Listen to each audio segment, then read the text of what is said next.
Holy cow, hamburger is high, and ribeyes are ridiculous. Beef prices are high in the store and at auctions because cattle numbers are tight. The cattle prices reflect supply and demand, and currently we're in the spot we're in because cattle supplies are as tight as they've been since the 1950s. There are two reasons for this. Drought, there's been a lot of severe dryness the past 3 to 4 years across the country, and the cost of raising and keeping cattle is up. Rises in the prices of feed and fertilizer have made it less profitable to be a rancher the past couple of years. And I've been doing this since I was 16, and I mean, it doesn't stay long usually. This is probably the longest these cattle have stayed this good. And you kind of got to strike when the iron's hot, pay bills, and kind of get caught up, because there's years that it don't pencil out when you have a drought and feed inputs are high and everything else is still high. Your land prices are high, so you got to take advantage when prices are up there to where you can get money ahead. The consumer still wants a quality protein. They're still willing to pay that. I think some of them understand that, but some of them don't understand what the cattle people have to consume, which is the higher input cost. So yeah, they're getting record prices for their cattle, but also the input costs are high too. So honestly, we're doing okay, but not as great as what people think. Hey guys. Arkansas farmers are contemplating what to do with these high prices. How much of their herd should they sell? How many to keep? And what ages? They've never seen their cattle bring so much at the sale barn. A freshly weaned 7-month-old 400-pound calf can bring more than $2,000 at auction.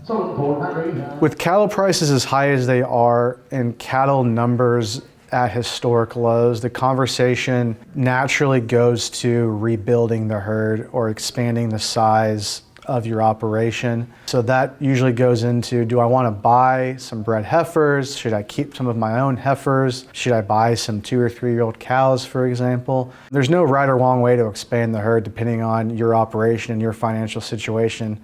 I'll tell you that with interest rates being as high as they are, what would have been a foregone conclusion in terms of buying bred heifers, I think more and more people are taking a more cautious approach to doing that because the bred heifer market is just so expensive right now. It just all depends. I mean, there's no cattle out there and these buyers are just buying them up left and right. It's crazy. If you're older, I know a guy that I bought some of his hay the other day that they're too good and he's just selling out and they're just gonna quit. And I don't blame them, they wanna retire, that's fine.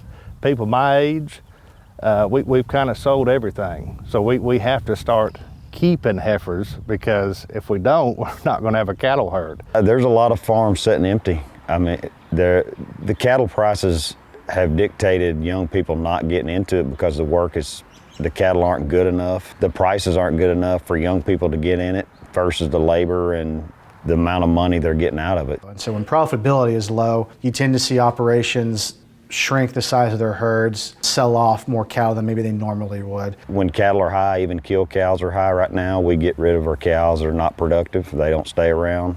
Coal market for the cow, older cow is probably well over $1 now, probably $1.20, $1.30, which is crazy to me.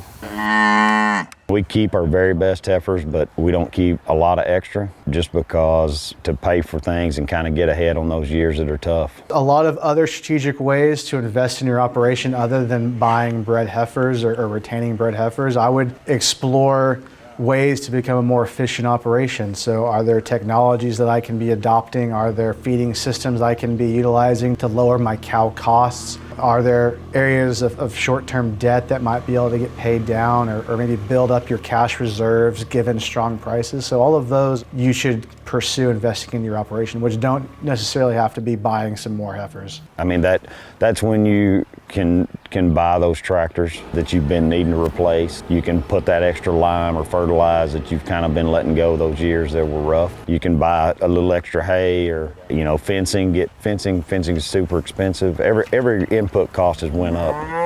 The question is, when will those beef prices go down and become a little bit cheaper? And that's going to take a significant amount of time to happen. That we're looking 2 years in the future. If consumer demand remains strong, if we rebuild cattle numbers and we increase domestic beef production, those beef prices will come down. At some point, you're going to have to stop and start building back your herd if you want to continue on for years to come, because markets fluctuate. They're volatile, they change, we know that. A little different now because supply is so low. But I think we have to be calm. We cannot be comfortable. We have to be looking towards the future.